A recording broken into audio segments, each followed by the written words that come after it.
Et la grande famille des Fatimides va complètement transformer aussi cette ville et va nous donner aussi toutes ces structures avec évidemment en point de mire la grande mosquée Al-Azhar, la citadelle de Saladin aussi qui va nous raconter un petit peu l'épisode, le grand épisode à la fois de l'histoire des Mamelouks et puis aussi l'épisode de l'Empire ottoman. On va découvrir en plein cœur du Caire, donc une ville très culturelle, parce qu'au Moyen-Âge, il va y avoir aussi tous ces savants qui vont, comme à Cordoue, comme à Damas, évidemment, essayer de percer les secrets des antiques, en essayant aussi de retravailler peut-être le savoir des métaux par les alchimistes.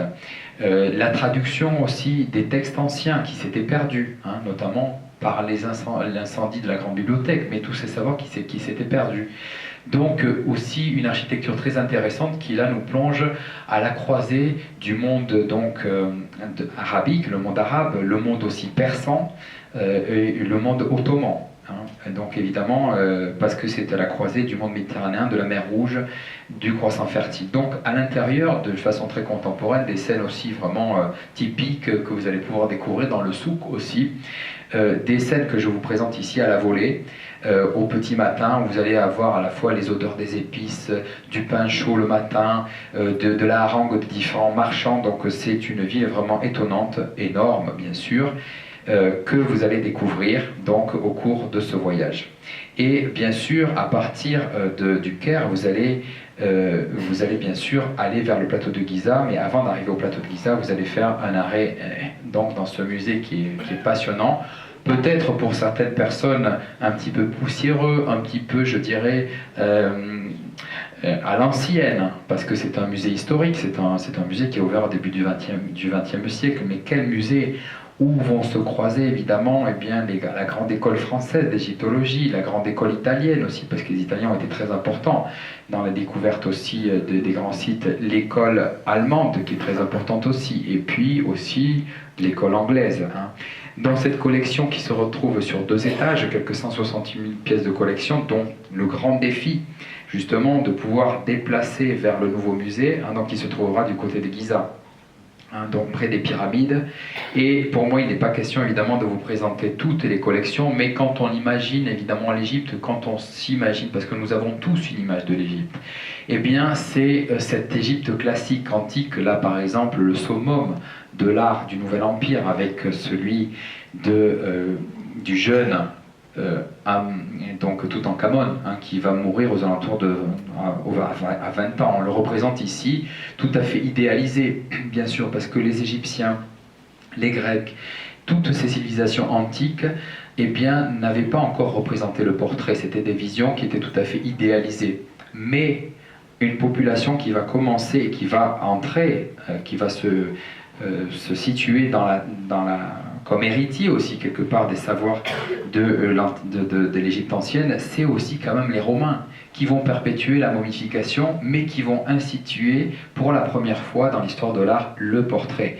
Et ici je vous présente seulement un regard, parce que j'ai même pas besoin de vous présenter tout un visage, ce regard qui est très fort, qui est perçant, qui induit aussi l'individualité. C'est quelque chose qui nous est tout à fait contemporain, parce que les Romains, ils avaient ce côté très contemporain, on peut vraiment s'identifier, je dirais, à cette culture, mais ils étaient liés aussi en même temps à ces savoirs très anciens, représentés par exemple par la figure parfaite du prisme, qui est aussi le symbole solaire, la pyramide, donc la grande pyramide de Khéops, dont on a toujours ces querelles d'experts, se basant sur les textes d'Hérodote, parce que c'est le seul texte que l'on a qui nous dit que cette pyramide a été construite en 20 ans.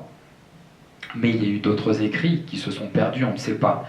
Et en tout cas, un symbole vraiment incroyable et bien vivant, bien debout, parce que c'est quand même le seul témoin, le seul exemple des 7 merveilles du monde antique. C'est-à-dire que les antiques, il y a 2500 ans, avaient vu de leurs propres yeux. C'est la seule qui est encore debout aujourd'hui, qui a résisté au tremblement de terre, qui a résisté au sable, qui a résisté à tout finalement. Et Khéops, donc aux alentours de 2400 avant notre ère, c'était son père qui avait donc aussi commencé à établir, à faire quelques expériences. Mais vous connaissez évidemment ce site qui est exceptionnel, même si au fond on sait que Le Caire a toujours tendance à grignoter toujours un petit peu plus. Hein. Le Caire arrive pratiquement au pied des pyramides. On a quand même toujours ces très beaux panoramas avec les fameuses pyramides que vous connaissez, Khéops, Khéphren et Mykérinos. Le site évidemment aussi du Sphinx, objet de toutes les spéculations aussi d'archéologie, d'archéologues. Bien sûr, on est là, on les voit aussi en travail. Et donc, vous allez sentir, c'est vrai, c'est un site qui est évidemment très touristique, il le reste encore aujourd'hui, donc je dirais qu'un site beaucoup plus intime, c'est quand vous allez quitter un petit peu Giza et que vous allez découvrir par exemple ici donc l'œuvre du père de Khéops qui était Néfrou. Il va ici avec cette pyramide rouge et ensuite la pyramide rhomboïdale, chercher les proportions que son fils va réaliser. Hein. La pyramide rhomboïdale ici qui est vraiment très intéressante par sa forme, par le fait aussi qu'elle a conservé encore les parements d'origine, et aussi je dirais pour nous quand on va sur ces sites la possibilité tranquille, je dirais pas avoir cette pression des gardes, des guides, des marchands. On peut s'approcher, on peut toucher les pyramides, on est dans le désert, on a vraiment cette intimité qu'on n'a pas sur le grand site de Giza, mais il est exceptionnel évidemment ce site. En tout cas, on remonte là toujours petit à petit les origines, jusqu'à évidemment ici à remonter jusqu'à la première pyramide ici à Saqqara, la pyramide à degrés de Djoser, donc considérée comme un des premiers rois, un des premiers pharaons de l'Égypte. Donc on est ici au premier empire et donc la troisième dynastie, donc on est très très très ancien. Vous serez fasciné évidemment par la beauté de cette Égypte millénaire, mais je crois cette Égypte millénaire évidemment, elle n'est seulement que l'héritière de ce grand fleuve sur lequel vous aurez navigué et qui restera pour vous le meilleur des souvenirs. Merci à vous.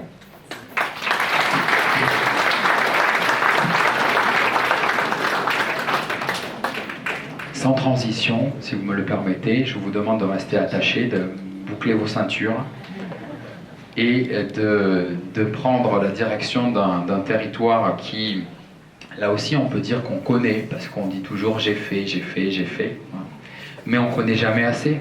C'est toujours sans fin, la découverte. Et donc un très beau voyage qui vous est proposé cette fois-ci est original, donc dans la production exploration toujours, un voyage qui va durer 16 jours, qui va vous permettre donc de rejoindre en une dizaine d'heures donc la Thaïlande, donc dans un voyage qui est intitulé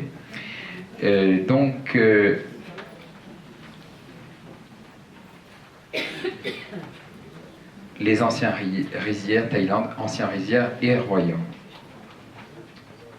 Ancien royaume et rizière, pardon. Alors, pourquoi ancien royaume au pluriel, hein? Parce que la Thaïlande, c'est vrai que pour beaucoup d'Occidentaux qui ne connaissent pas l'Asie, on peut dire que Bangkok et la Thaïlande, c'est un petit peu la porte de l'Asie. Parce que la Thaïlande, elle résume et elle concentre un patrimoine qui, cette fois-ci, nous lie, et je vais l'expliquer, à l'Inde hindouiste. Vous me dire, je parle de la Thaïlande et je vous parle de l'Inde. Oui, mais je vais revenir un petit peu pour que vous puissiez bien comprendre. En Thaïlande, vous avez, c'est un royaume déjà qui est un royaume donc bouddhiste. Alors précisément le bouddhisme Theravada, ça paraît un petit peu un mot bizarre, mais c'est important de le mentionner parce que vous avez 5 pays donc, qui ont ce bouddhisme qui s'appuient sur les textes originaux et qui ont commencé bien sûr en Inde, parce que tout est parti de l'Inde, l'hindouisme, le bouddhisme, mais le bouddhisme, vous savez, il va être très vite éjecté par l'hindouisme, parce que le bouddhisme s'opposait à la caste des brahmanes. Et donc, à partir de là, le bouddhisme va être projeté sur les routes de l'Asie, d'abord par le Sri Lanka, et ensuite par la Birmanie, ce qu'on appelle le Myanmar. Enfin, la Birmanie, c'est le nom que les Anglais avaient donné au royaume du Myanmar.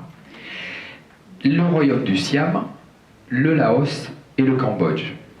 Et je peux dire qu'ensuite le bouddhisme il va arriver jusqu'au Japon sous la forme du bouddhisme zen seulement au 7e siècle de notre ère. Donc ça c'est une autre histoire.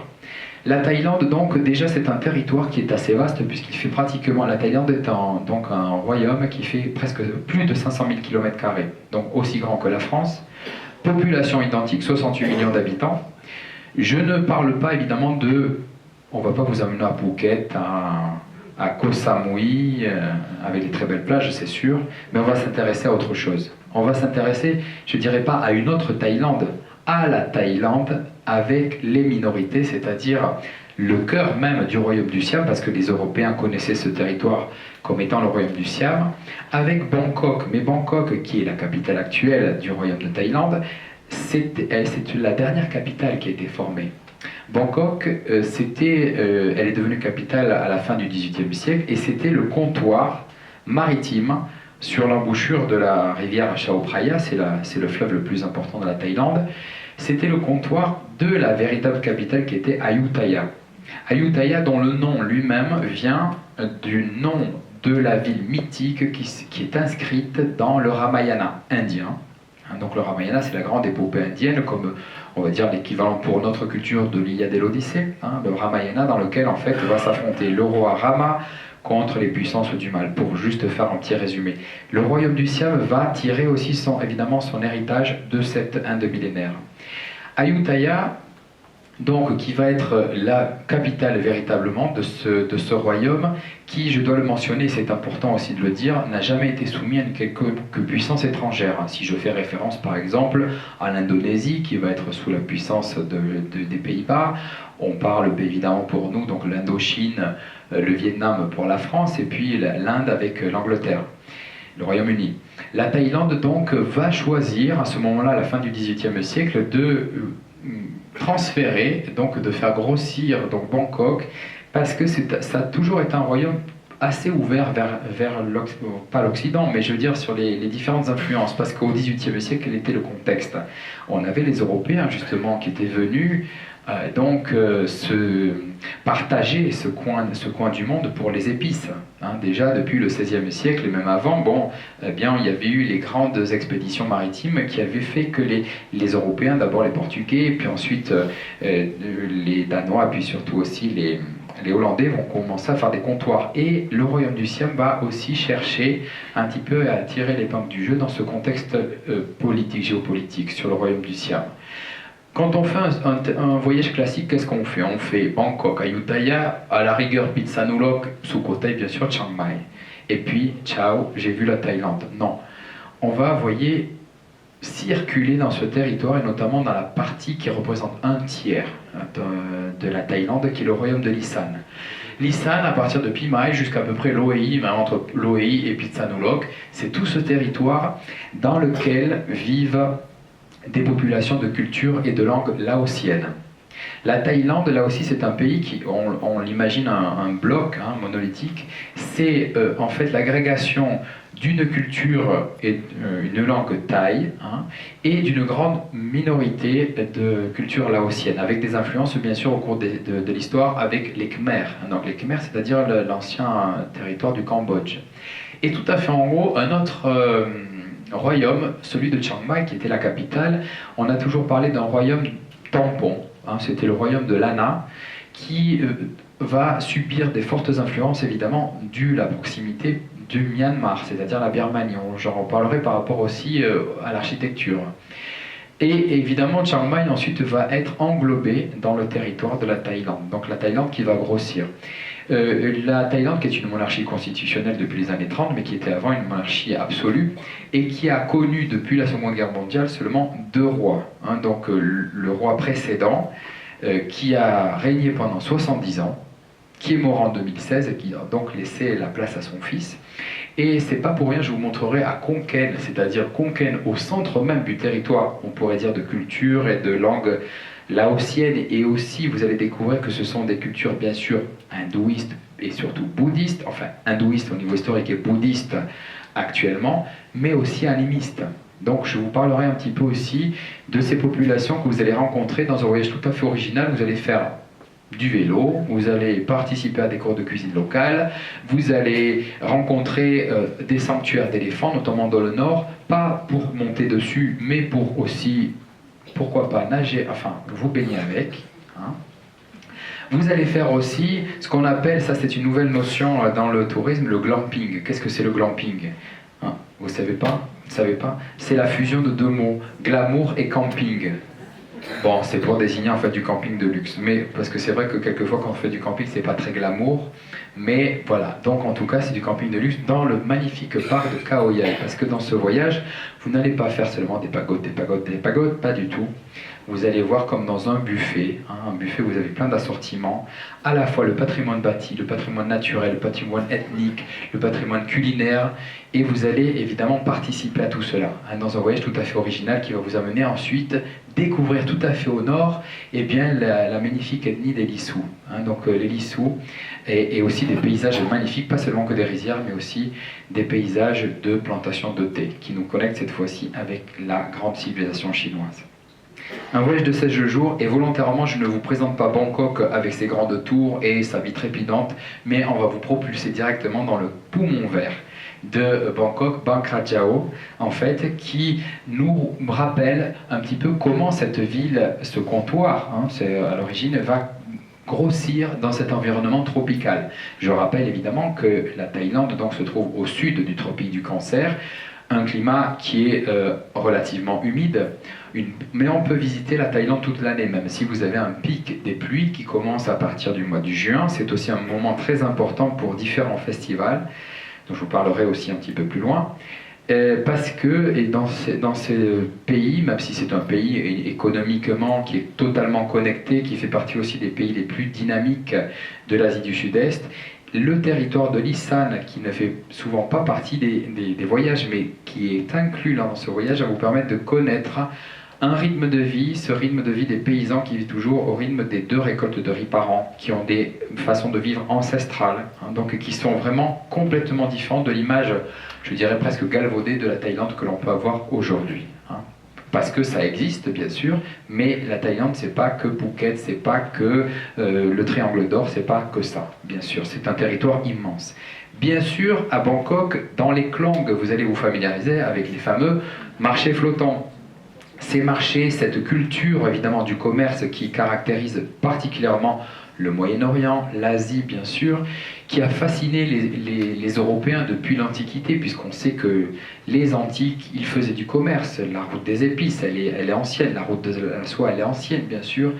Donc toute cette profusion, donc vous verrez aussi à l'occasion de ce voyage où votre guide, donc, parce que vous êtes là aussi guidé, vous êtes entre 6 et 16 participants, vous allez aussi, j'ai oublié, vous allez dormir aussi chez l'habitant, dans les villages du pays de l'Isan, donc dans une population où je dirais la Thaïlande, ça a toujours été une destination très facile. Hein.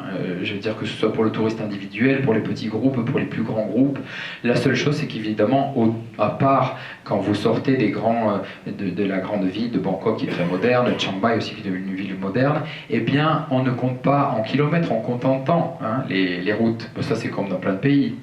Voilà, mais on prend le temps et puis aussi on part plus longtemps. C'est aussi l'intérêt des voyages d'exploration, c'est-à-dire qu'on prend le temps de s'adapter à la réalité aussi concrète du pays. Et la réalité aussi, évidemment, c'est de se connecter avec cette histoire du royaume du Siam. Ici, Ayutthaya, qui va certainement vous faire penser, pour ceux qui connaissent, aux sites comme les sites de Cambodge, à Angkor Wat. C'est normal. Angkor Wat, l'Empire Khmer, la Birmanie, tous ces territoires de l'Indochine, c'est-à-dire la fusion de l'Inde et de la Chine, ont leurs racines, comme nous, nos pays européens, ont leurs racines dans la culture romaine, la culture antique. Eh bien, eux, ils ont, donc ce territoire a ses racines dans la culture indienne, donc, et notamment même, je parlerai de l'écriture. Vous connaissez cette écriture tout en rondeur, que l'on trouve en Birmanie, que l'on trouve en Thaïlande. Eh bien, tout cela, cela vient aussi du pali. Le pali, c'est une langue d'origine indienne, hein, qui a évolué en marge du sanskrit. Hein, donc, on a toujours cette connexion avec l'Inde, bien sûr. Et vous le voyez avec l'architecture. L'architecture, c'est celle d'Ayutthaya. Hein, je vous parlais même dans le nom, hein, cette connexion. Mais je peux rajouter encore autre chose, la symbolique même de la forme des temples que vous avez en Thaïlande, que vous avez en Birmanie, que vous avez dans toute l'Indochine, jusque même en Indonésie. Mais on n'utilise pas les mêmes matériaux. Bien sûr, là c'est la pierre dans toute l'Asie du Sud-Est. Mais c'est tout simplement la représentation pour le monde hindou et ce qui va suivre de la représentation de cette montagne sacrée qui, dans ce monde du sud-est asiatique, la montagne sacrée, c'est l'Himalaya, et plus précisément une montagne, le mont Kailash. Hein, le mont Kailash, qui est la demeure, le lieu de méditation du dieu Shiva. Hein. Et vous allez voir aussi, vous savez, quand vous regardez un petit peu les bas-reliefs, hein, vous allez voir les fameuses danseuses célestes, les apsaras. Hein, donc là aussi, hein, iconographie et culture indienne, ces apsaras que l'on va représenter aussi dans les fameuses danses, les danses thaïlandaises, que l'on retrouve aussi dans la danse du Legong en Indonésie. Une origine aussi qui vient de ce grand sous-continent, qui va donner vraiment une grande influence. Voilà, donc des sites alors on nomme VAT, donc on transcrit W-A-T en Thaïlande ou V-A-T au Laos, par exemple, au Cambodge, pardon, mais qui désigne un VAT, c'est tout simplement un temple monastique. Hein. Donc je vous parlais aussi que le bouddhisme Theravada, donc dans ces 5 pays dont font partie la Thaïlande, donc il y a un clergé, et ensuite vous avez les laïcs. Hein, c'est différent ensuite du bouddhisme que vous allez découvrir. Donc aussi, je dois faire aussi la différence entre ce bouddhisme qui est parfois pesant. Hein. Nous, quand on est occidental, on va en Birmanie, on a ce poids vraiment du bouddhisme qui est beaucoup plus ouvert, beaucoup plus, je dirais, léger, je dirais, que l'on trouve en Thaïlande. Parce que ça a été aussi un territoire qui a été toujours un petit peu plus ouvert pour des raisons différentes, des politiques évidemment. On pense à la Birmanie, on pense au Laos, qui sont des pays beaucoup plus fermés. Mais donc qui vivent évidemment leur spiritualité d'une autre façon. Des royaumes, on bascule donc dans le patrimoine naturel. Donc le grand parc de Khao Yai, qui est un très beau parc, dans lequel on a à peu près une 50aine de kilomètres de sentiers de randonnée, de pistes cyclables, vraiment des très beaux paysages. Vous allez donc faire ce fameux glamping, ce camping de luxe dans la jungle. Vous allez pouvoir aussi découvrir, je vous disais, la beauté des paysages qui ont aussi, on retrouve dans certains films. Peut-être rencontrer aussi des populations d'éléphants semi-sauvages, d'éléphants sauvages. Vous aurez l'occasion, je vous disais, dans ce voyage, de découvrir aussi un sanctuaire dans le nord de la Thaïlande, et peut-être aussi découvrir, donc avec votre guide, au gré des sentiers. Je vous montre ici des exemples, par exemple des ponts de singes, des sentiers que vous allez avoir dans la jungle. Donc aussi un climat qui est intéressant, une végétation qui est assez dense. Peut-être aussi des populations de singes, peut-être des populations des ours acolyés, parce qu'il y a aussi ces populations. Donc ce sera pour vous aussi l'immersion dans cette nature thaïlandaise très belle.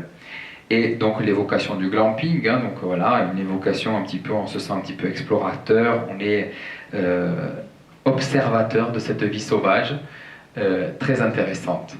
Et puis voilà, on découvre petit à petit, on va rentrer dans le territoire de l'Islam. Donc c'est ce qui nous intéresse plus particulièrement dans ce voyage, et découvrir l'influence toujours plus présente de l'Empire Khmer. Donc l'Empire Khmer qui va se développer sur le territoire du Cambodge actuel.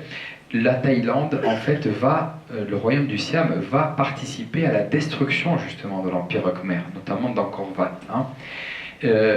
Donc admirer évidemment aussi la beauté de la pierre. Là, si on parle de la latérite elle peut être d'origine volcanique ou d'origine sédimentaire. En fait, ça caractérise une pierre donc qui est fortement ferrugineuse et qui s'oxyde, parce qu'on est là sous des latitudes qui sont aussi soumises à la mousson.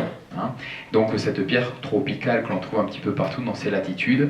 Et je vous disais aussi toujours l'origine indienne que l'on retrouve dans toute la région de l'Asie du Sud-Est, hein, jusqu'en Indonésie bien sûr, avec cette architecture que l'on appelle Gopuram par exemple dans l'Inde du Sud, mais que l'on appelle aussi Meru hein, en Indonésie. Que ce soit en pierre, que ce soit aussi en Indonésie avec le chaume, hein, eh bien c'est toujours la même structure, la même culture finalement de fusion. Et puis on rentre dans le territoire Isan. Donc là je vous présente ce paysage un petit peu collinaire, c'est aussi l'Isan, ça représente un tiers de la superficie de la Thaïlande, donc c'est beaucoup. Et c'est un territoire qui justement aussi le territoire le plus traditionnel, je dirais aussi le plus précaire en ce qui concerne le matériel, hein, donc la vie moderne. Il n'y a pas de vie moderne en Isan, je dirais. Donc vraiment très différente de cette Thaïlande que l'on connaît. de façon rapide, de façon, je dirais, publicitaire, et qui va vous permettre aussi de découvrir la vie, hein, donc la vie de ses habitants, la vie de ces différentes ethnies, où là on entre justement dans un monde donc de culture et de langue laotienne. Donc il y a plusieurs peuples, bien sûr. C'est pas par hasard, je vous présenterai une pagode qui a été voulue pour le 50e anniversaire de l'ancien roi de Thaïlande, pour marquer hein, l'influence thaï dans ce territoire de l'Isan. Mais ici, je vous disais, donc on vit au rythme de ces 2 récoltes de riz par an. Un exemple donc de ces maisons de villageois construites en bois de teck. Donc je vous disais aussi l'expérience que vous aurez de découvrir aussi la vie locale et cette vie des champs. Hein, voilà. Donc aussi la beauté des paysages. Le vert extraordinaire que vous allez découvrir, toujours au milieu duquel vous allez trouver des grands sites. Ici, un très bel exemple de l'époque Khmer, donc là au coucher du soleil, hein, donc un endroit très beau. Des temples qui sont aussi toujours utilisés pour certains. Hein, donc il y a toujours, vous verrez aussi tous les cohortes de moines, hein, donc les bonzes que vous allez découvrir au long des routes, un petit peu comme on l'a aussi en Birmanie, dans certains coins de Birmanie. Donc voilà. Et on arrive, vous voyez, à quelque chose de très particulier, parce que ça n'a rien à voir avec la sculpture que l'on trouve en Thaïlande. Là, on est vraiment plus dans une œuvre tout à fait contemporaine. C'est ici à Khon Kaen, en plein territoire de l'Isan, donc la pagode commémorative du 50e anniversaire du règne donc de l'ancien roi, qui a voulu donc placer cette pagode qui nous fait plus penser à une pagode chinoise, une pagode birmane, rien à voir avec la culture vraiment du sud-est asiatique que l'on trouve surtout en Thaïlande. De Khon Kaen, donc vous allez découvrir, on se rapproche aussi du Mekong. On est proche du Mekong. Les paysages autour de l'Oei, ce sont des paysages aussi très verdoyants, collinaires, et aussi évidemment, plus on se rapproche du Mekong, avec des habitations aussi qui s'adaptent évidemment à leur environnement. Donc cet environnement lacustre, cette forêt aussi qui est assez importante, et qui va nous faire découvrir aussi des traditions complètement sorties de notre âge, et qui nous fait référence aussi à l'animisme. Je vous ai parlé, j'ai vraiment insisté sur les origines hindoues, bouddhistes, mais ici le festival de Pitakon, donc, qui a lieu donc au mois de juin, même si c'est en dehors des dates évidemment plus traditionnelles, mais qui est très intéressant. C'est un festival là, cette année qui a eu lieu entre le 26 et le 28 juin, au moment où justement la mousson arrive. Vous savez que la température, donc vous avez la saison sèche à partir de novembre jusqu'à juin, et vous avez la température qui va monter mai-juin jusqu'à 40-45 degrés, puis d'un coup vous avez donc la mousson qui arrive de l'océan Indien, et qui va apporter donc une fraîcheur relative, parce que quelquefois les températures peuvent chuter brutalement de 20 degrés, et donc toute cette eau qui va permettre justement à la vie de recommencer. Et là on a ces masques de fantômes invocateurs de pluie qui mélangent à la fois l'animisme, mais si on regarde bien, le bec de l'oiseau